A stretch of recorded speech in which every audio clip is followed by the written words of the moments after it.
Hey guys, welcome back to Social Nerd. In today's video, I'll show you how you can delete your Gettr account on your mobile device.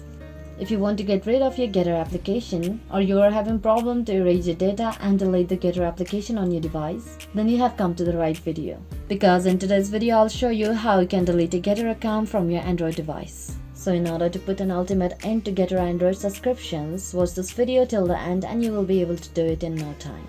First, go to Gettr application on your mobile device, then tap on it to open. Now log into your account. Enter your email or username, then enter your password. And once done, go and tap on login.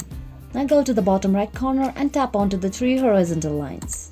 And from the more options, go and tap onto settings. Here various of options will be available to you. Go to my account and tap on it. Now in order to delete your account, go to delete account and tap on it.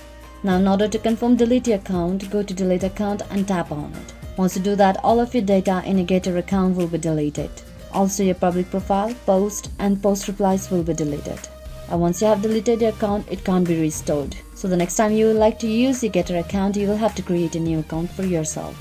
So that's all it for today guys. Thanks for watching the video. Don't forget to hit the like button if the video was helpful, subscribe to the channel and stay updated for more videos like this. Bye bye.